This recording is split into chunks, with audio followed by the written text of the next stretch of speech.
Oh, hello. How are you? Hope you're good. I haven't done one of these before just because it's kind of like a touchy subject for us book lovers, and also I've only, I think, done this in general once because it's painful, okay? I'm talking about unhauling books. I made a poll on Instagram asking if you guys would be interested in this, and a surprising amount of you said yes, so here I am. I really hope that one day I actually have my own place, I'm a homeowner, and can afford to keep all of the books that I either receive or buy myself with me. I had to be quite harsh with what I keep and what I think I should be saying goodbye to. Now, don't think that I'm just getting rid of the books, because I think that's a sin, okay?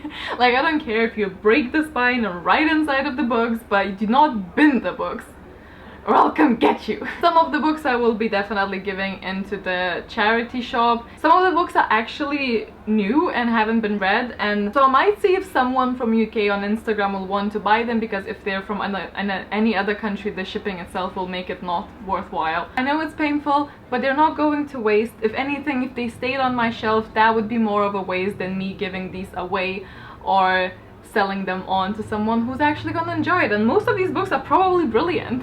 It's just that I, in my current state, don't feel like I'm gonna read them soon. And I feel like if I have, for some reason, an extreme urge to read them, I'll just borrow it from a library or something. I'm just quickly gonna go through them. I'm hoping this is not gonna be a super long video, because I'm just gonna show you what the books are getting off my shelves.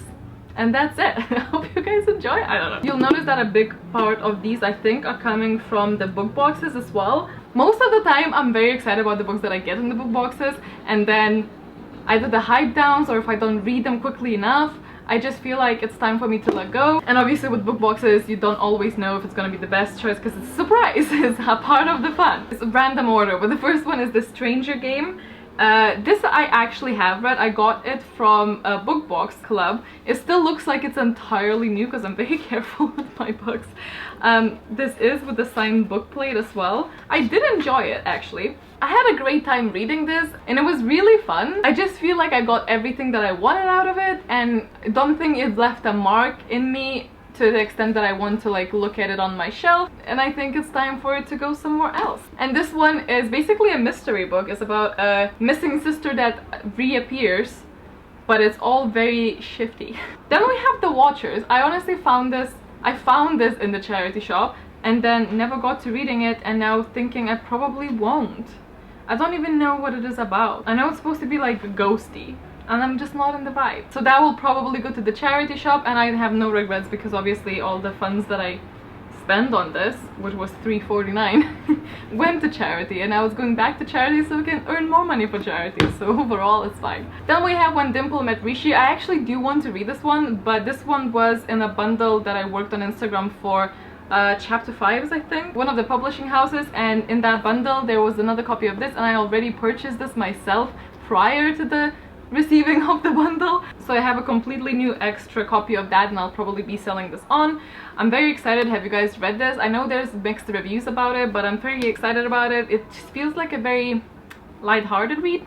I think this is about a girl, I might be wrong, but I think this is about a girl who's expected to go into like a pre-arranged marriage, but with this guy who's like a hopeless romantic, but she doesn't really feel like it. She wants to put her career first, and it's very against what her parents, who are very much traditional, want for her. And then I think this is by the end, I think this is gonna be a love story between those two, because it's like unexpected romance. I don't know, we'll see. Then we have The Flame in the Mist. This gorgeous book came to me from Fairloot, if I'm not mistaken. Again, it has the signed book plate in it, and I was so excited about this because people said that this is a retelling of Mulan, but then I heard a lot of people who read it saying that this is very misleading and they didn't enjoy it as much, which doesn't mean that I wouldn't, but it did put me off of it a little bit, and then I just didn't read it, and now I just lost the flame for it.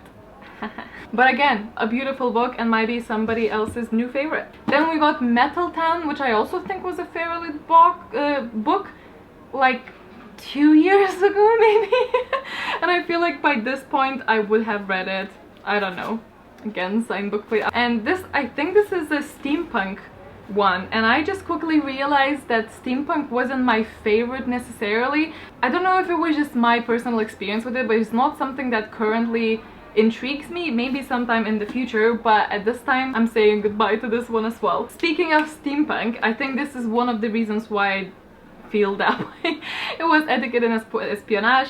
This was when we still had the, what was it called? Loki 3 reading club with Clara and Taylor. It was such a brilliant time, I really missed that, but this is one of the books and none of us really enjoyed it that much. I know people say that it gets better, and she has this, and this author has other books that are really beloved, and it was just personally not for me. I felt like this is a middle grade, I think, and I really read like it. It was very whimsical. It was steampunk, and I was I think expecting a bit more from it. I love the cover, by the way, random fact.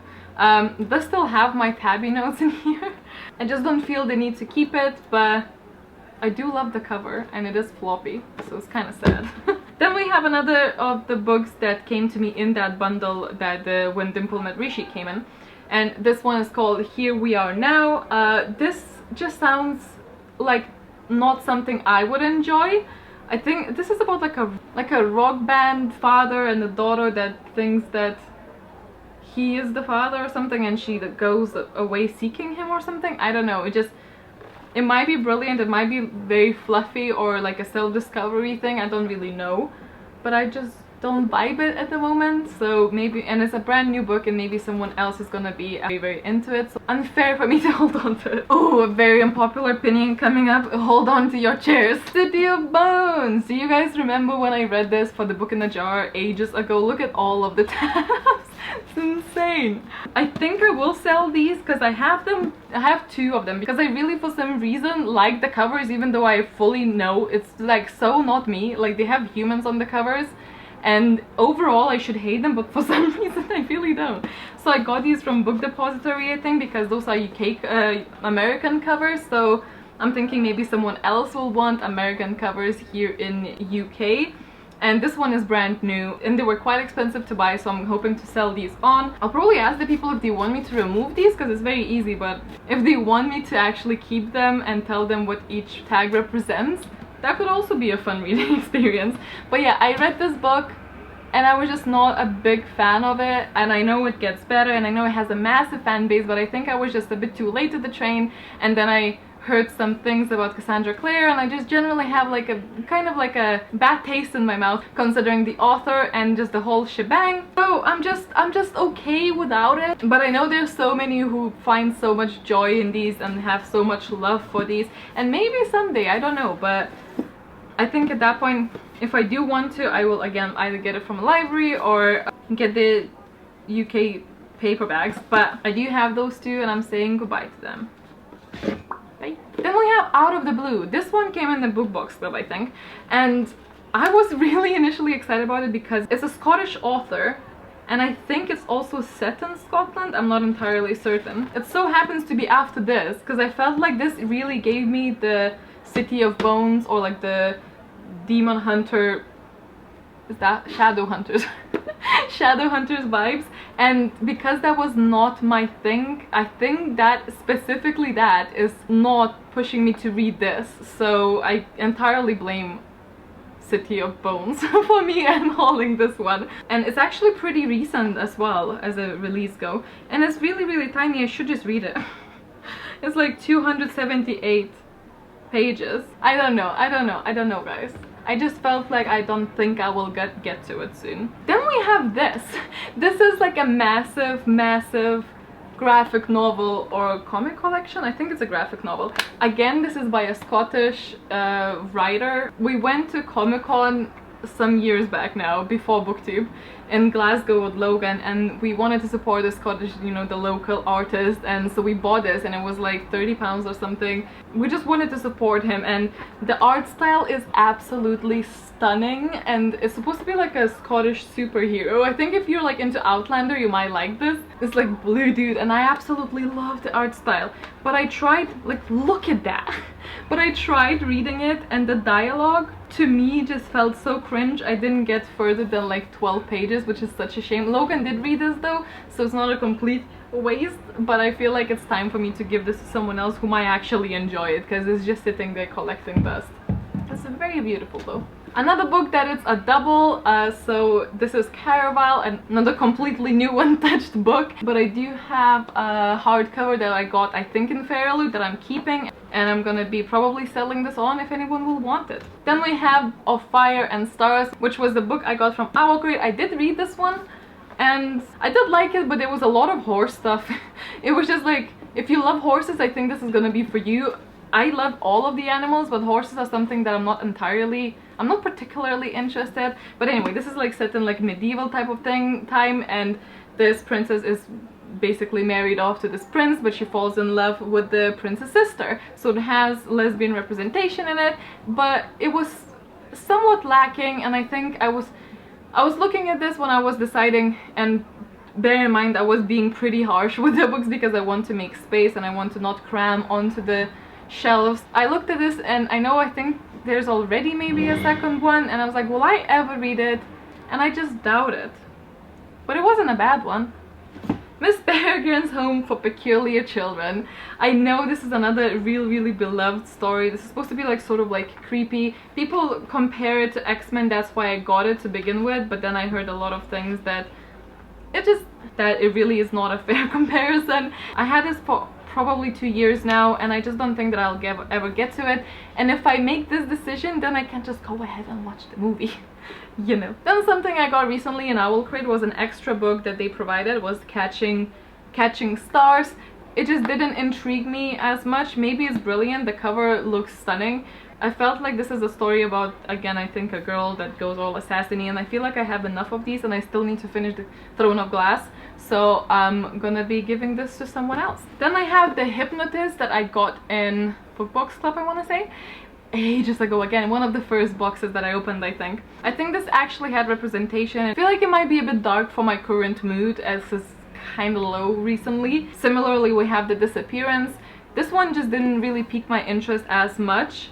Both might be absolutely amazing books and I might want to come back to them, but again, might just go ahead and grab it in the library. But for now, I'm saying a temporarily goodbye. Okay, I only have 2 left now. So one of them I actually bought myself and I really wanted to read it, and then I heard so many bad reviews about it that I just sort of didn't want it anymore, which is kind of odd because I always say to read it for yourself and see it for yourself, but when there's so many, you just sort of like, maybe I shouldn't even try. And because clearly if I wanted, like super wanted it, I wouldn't listen to anyone at all, and I always encourage you to not listen to anyone at all. But this one I was like excited, but I wasn't like, you know, over the roof for it. So when I heard all of the other things, I was like, maybe I'll skip this one, and I'm talking about this Mortal Coil. So I got it, I bought it. It has beautiful spine and it looks like a fun book, but I just don't think that I will ever reach for it anymore. And this one as well, Because You Love to Hate Me, I think I absolutely gave into the booktube sort of pressure to buy this, because this is a booktube collaboration with the authors on short stories. I was really excited about it, and then again I heard kind of bad things. I honestly don't know why I got it. I think it was just because of the hype. The hype made me buy this back then. This was a while ago, I think now. And I'm not sad because I'm supporting the authors, like a bunch of them, and I'm supporting the booktubers, so I'm not like mad at it. But it's also short stories, which I don't read. I'm not a big fan of short stories to begin with, so why I got this, I don't know. And on that note, it concludes the unhaul. There's 19 books in this unhaul, which I think is a pretty decent number. As long as I live here, I will always be limited to 3 shelves, and it's not that anywhere on the horizon of me actually buying property. That's just not gonna happen anytime soon because your girl is broke. It makes sense to do some spring cleaning. I'm sorry, it's sad, but I hope that these books are gonna find new homes with so much love and attention that they deserve, you know? I'm just gonna look at it that way. I hope you guys enjoyed it. Let me know if you read any of these and actually really liked it, or if you read some of them and you think that maybe it's a good idea that I'm giving it to other people. I don't know. Talk to me about these books down below. Please don't hate on me. As I said, my reasoning is very clear for doing this. I would love to keep them, because I always like, oh, but maybe it's gonna be my next favorite, and maybe they would have been. I don't know. Anyway, thank you guys. Stay awesome, stay kind, and I'll see you next time. Bye!